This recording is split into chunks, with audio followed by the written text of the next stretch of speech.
So this morning we start a new message series entitled the Modern Seven Deadly Sins.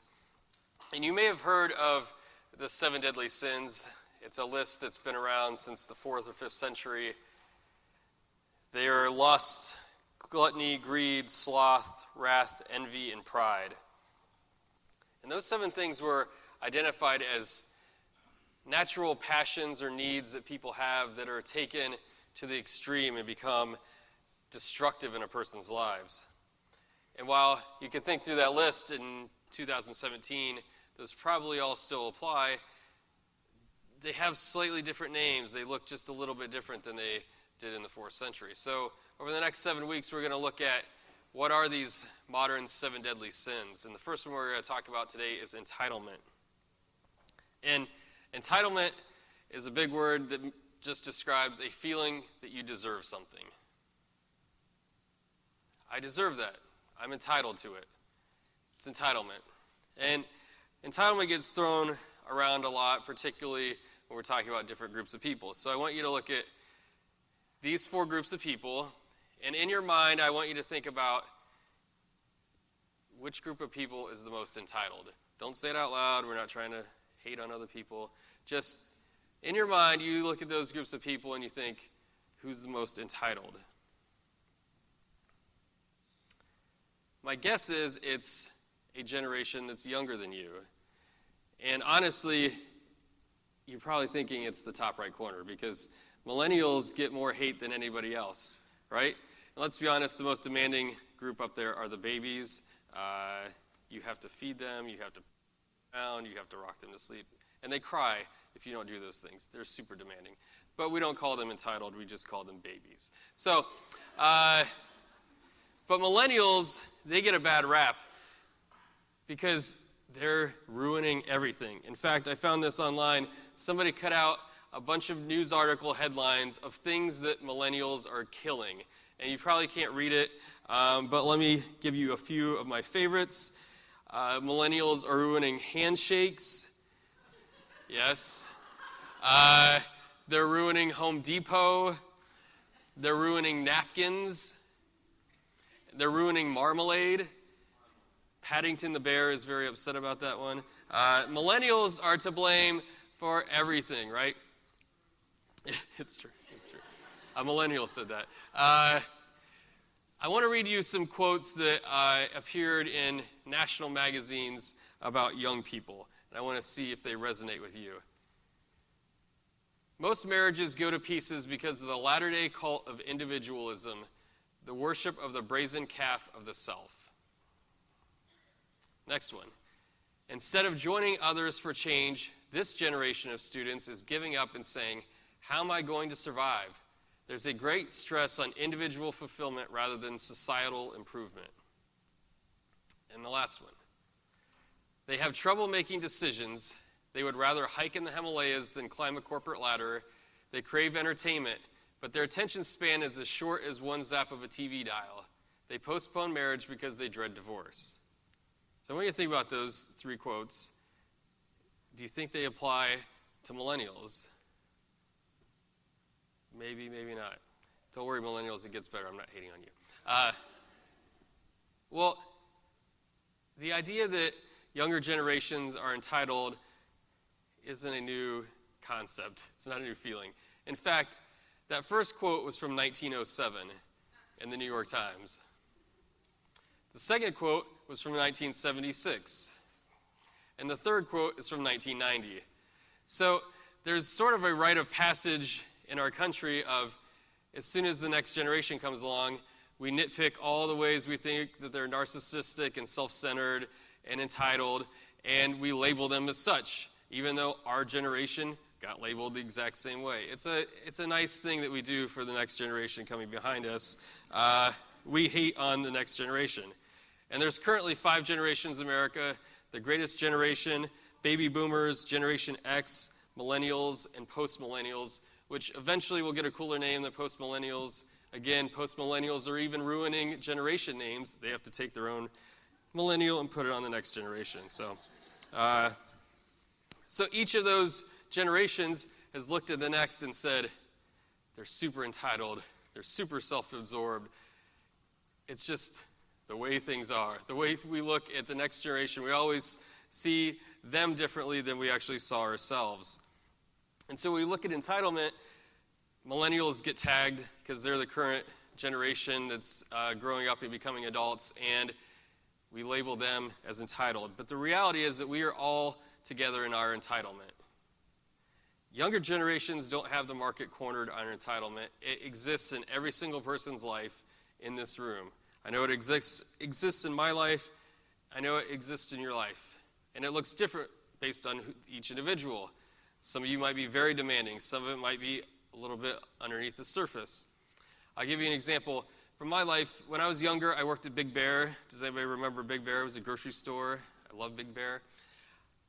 I started working there as a bagger, and I worked my way up to the customer service desk, which was awesome because the pace was so much slower. Basically, all we did was sell lottery tickets and deal with angry customers. And if they were too angry, I just said, well, let me call my manager. So it was a great job. And I remember one winter night, the manager came in to me and said, would you go out and get some carts? And I looked at him and I was like, no, I'm not going to do that. And I mistook that question for one that I had an option of answering. Like, the only answer that was appropriate there was, sure, I'll do that. But in my mind, I was out of the bagging game. I moved up. I am customer service. And to me, the idea of going out and doing carts, I didn't deserve that. That's beneath me. I was entitled to standing behind this desk and doing nothing until somebody comes up to talk to me. And if you've never pushed carts in the snow, it's awful. Next time this winter, be nice to people who work at a grocery store. Push your cart back to the store. At least make it in the cart thing. It's awful. But I remember he had to think I was so entitled. Like, how, what? No, go out, get your coat. Go do that. I told you to. But in my mind, I was so entitled to my position, I wasn't willing to do something that I thought was below me. And we all do that. There's something in our lives that we look at and we feel like, no, I deserve this. And so what makes entitlement so deadly? Well, simply put, entitlement is a grace assassin. The ninja's up there for you kids. Kids love ninjas, right? But entitlement just kills grace in our lives. See, grace understands that what we get, we actually don't deserve. But entitlement says you deserve a lot more, and you're not getting enough. So I want you to think about in your life, is there a situation right now where you feel like you're shortchanged? Maybe you feel like, I deserve a bigger paycheck. I'm doing more than that person. Maybe you feel like, I deserve a happier life. Maybe you feel like, I deserve a break. There's something in your life that you feel like you deserve. And I know that because those thoughts run through my head as well. Thoughts stemming from an entitled heart. But entitlement didn't just come about in the last 100 years. It's not an American thing. In fact, I want to look at a story in the Bible in Matthew chapter 20 where we see even the disciples dealing with a little sense of entitlement. So in Matthew 20, verse 20 through 28, it says this. Then the mother of James and John, the sons of Zebedee, came to Jesus with her sons. She knelt respectfully to ask a favor. What is your request, he asked. She replied, in your kingdom, please let my 2 sons sit in places of honor next to you, one on your right and the other on your left. Think about what she's asking there for a minute. See, the Jews were awaiting a Messiah that would establish a kingdom, and that Messiah would sit on the throne. And so Jesus is saying, I'm the fulfillment of that. I'm the Messiah. And so James and John's mother is like, you know what? You know what would look really good next to you? My sons. And she's probably thinking, you know what? They've given up everything to follow Jesus. They gave up their jobs. They gave up their livelihood. They deserve more. But what I think is interesting is how she starts out, right? She kneels. It says she asks respectfully. You think, oh, well, that's nice. But what is she really saying? See, the actions look like respect, but the question underneath reveals an entitled heart. You see, she probably looked at her sons, and when they gave up everything to follow Jesus, she probably looked at them the way you might look at a young person talking about taking a gap year in their life. Like, what is that? You're going to go follow Jesus around for some years, and you're not going to have a home? No, get a job. Do something with your life. So she's probably looking at them and saying, they've given up a lot. And you know what? They deserve a lot in return. She wasn't asking that they serve in Jesus' kingdom. She was saying, you know what? They should be at your right and your left hand, the places of highest honor. And let's not blame James's mom, because I'm guessing James and John had something to do with that too. We notice as we continue in verse 24, when the 10 other disciples heard what James and John had asked, they were indignant. Well, why were they indignant? Because there's 10 other guys who are doing the same thing as James and John, and they're thinking, whoa, wait a minute. Those two guys aren't going to get up there before we are. They're looking at the situation thinking, I deserve that more than James. I deserve that more than John, right? All of a sudden, it shows entitlement for everybody. They're angry because how dare they ask that they get put there? I probably deserve that more than them. See, entitlement happens in all of our lives. James and John were probably complaining to their mom like, man, we saw some amazing things. We've seen people healed, seen people brought back from the dead. But you know, we've been walking a lot. We don't have a home. We've been out in some storms on the water. They're probably thinking, I hope at the end, this is all going to be really worth it. That I deserve quite a bit. And so, what's interesting is Jesus' response in verse 25. It says, but Jesus called them together and said, you know that the rulers in this world lord it over their people, and officials flaunt their authority over those under them. But among you it will be different. Whoever wants to be a leader among you must be your servant, and whoever wants to be first among you must become your slave. See, Jesus corrects the entitlement. It's not you deserve honor. Oh yeah, James, John, I got some nice plush chairs for you. No, he's saying, you know what? If you want to be first, you got to be last. If you want to lead, you have to serve. It's anti-entitlement. And yet, that entitlement attitude exists as much today as it did back then. And it's infected our churches, and it's infected our relationships with God. So when we look first at the church, we have to ask, whose church is it? Not just our church, but the church, the Christian church in the world. Whose church is it? Does it belong to a person? Does it belong to a group of people? See, I think what has happened is an entitled attitude has convinced us that, yeah, the church belongs to the people, instead of the church belongs to God. And so entitlement has created this culture in the church where the church is there to serve the people. See, we all have opinions on certain things, important things, trivial things, and we're probably free to share them in different circumstances, which is good. We're not all clones of each other.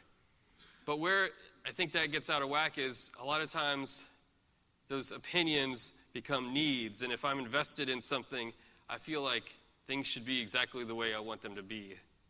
Like, I deserve that. If I'm going to give my time, my money, my service, things should be exactly the way I think they should be. But nothing's perfect, right? I don't like that style of music, or the music's too loud, or I don't like the color they painted that room. People say that all the time. I know, because I've said all of those things in my life, right? We all have opinions about things, and we'll never, ever all agree. But I think what's happening, particularly in the American church, is entitlement is elevated preference over perseverance. Instead of, you know what, I'm part of a church. It's a family. It's a body. And I'm going to stick with it through the rough times because there's going to be rough times. No, instead it's, yeah, I'm going to complain about that. And if I don't like it and they don't change, I'll just go somewhere else. Right? The grass is greener in some other place. It's my preference over perseverance. And that cycle continues, and you see it over and over throughout the church. See, the church is not for us. We are for the church. We are the church. In Romans chapter 12, it says this: because of the privilege and authority God has given me, I give each of you this warning. Don't think you are better than you really are. Be honest in your evaluation of yourselves, measuring yourselves by the faith God has given us. Just as our bodies have many parts and each part has a special function, so it is with Christ's body. We are many parts of one body and we all belong to each other. Love each other with genuine affection and take delight in honoring each other. Never be lazy, but work hard and serve the Lord enthusiastically. If you're looking for a place in the Bible where it talks about the church being something that bows to your wants, you're going to have a hard time finding it because it's not the church. See, what values are in those verses? It's humility, it's belonging, it's community, it's love, it's hard work, it's perseverance. All those ideas are opposite of the idea of entitlement.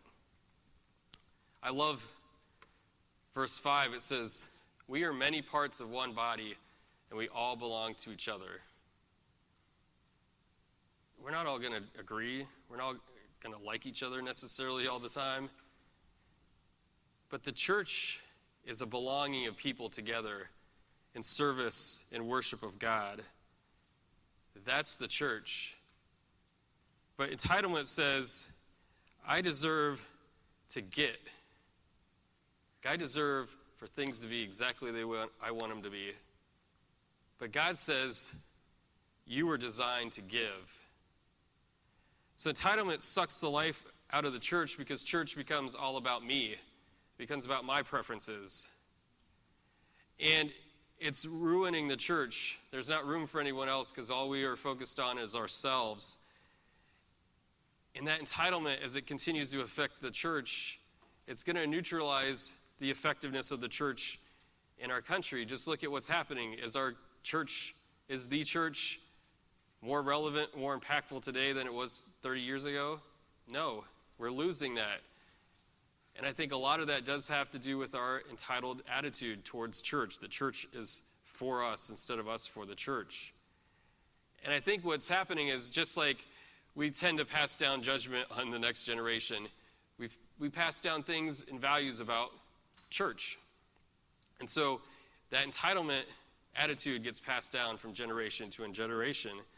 And I was reading a book by Tim Keller, his study of the book Judges, and there was this quote in there that I think applies 100% to this, and it says, mistakes made by a Christian generation are often magnified in the next nominal one. Nominal meaning just they're in name only. Commitment is replaced by complacency and then by compromise.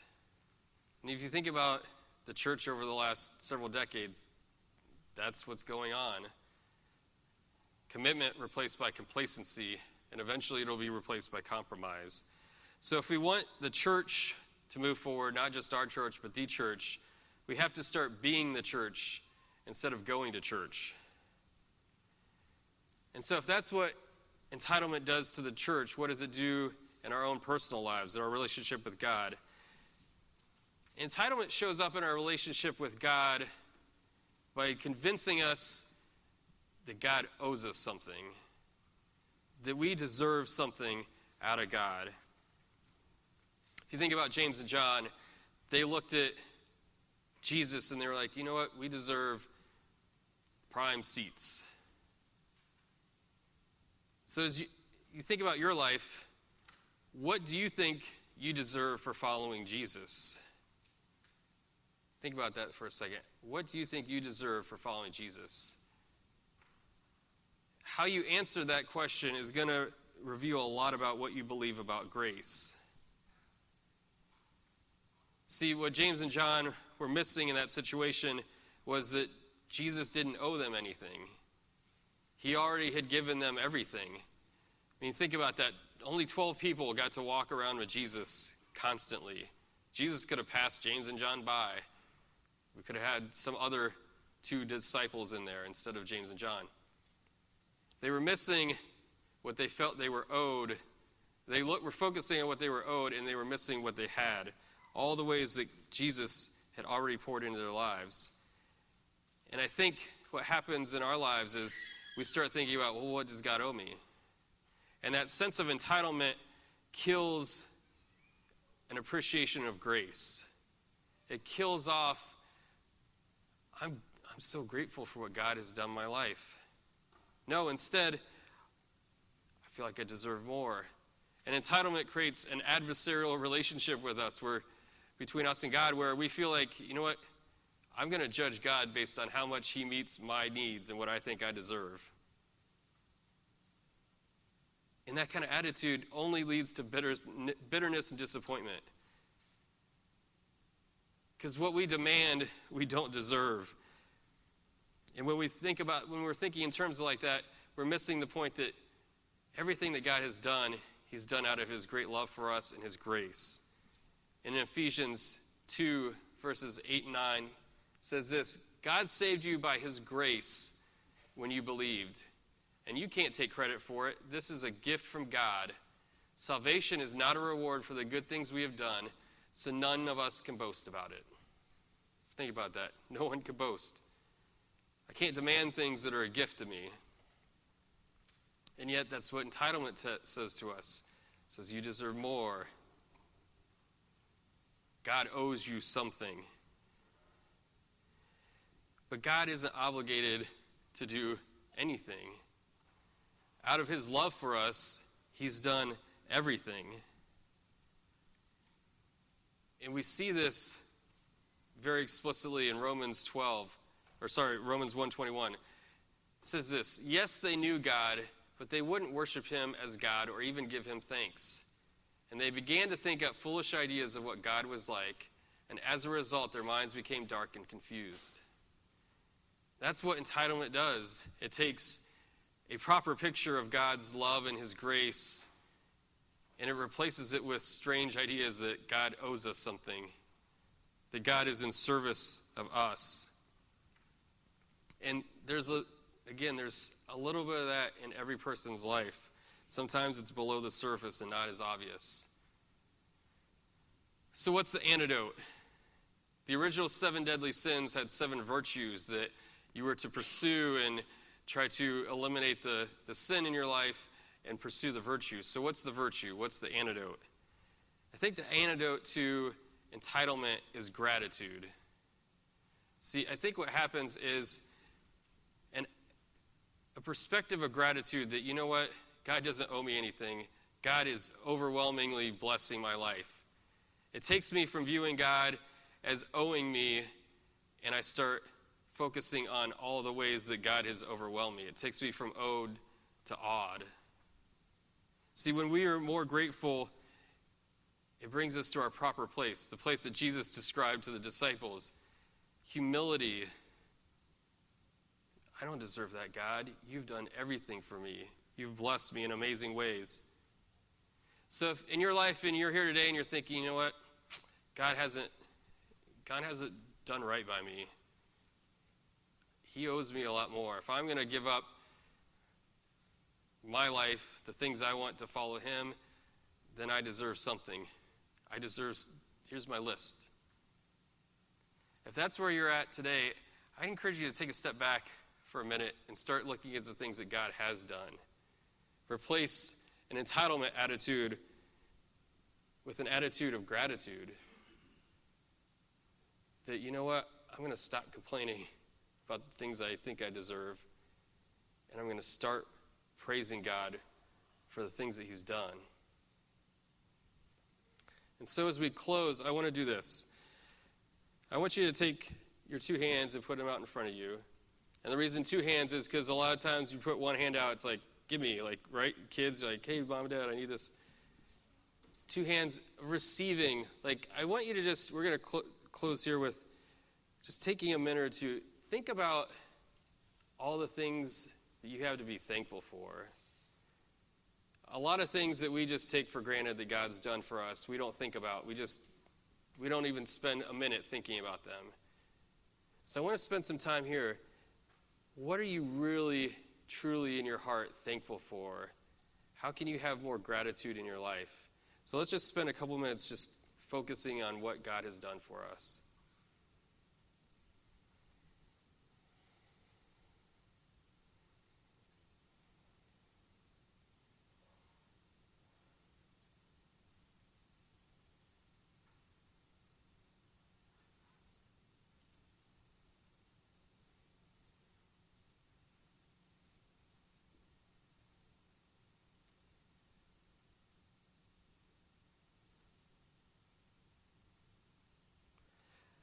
God, I thank you for Jesus.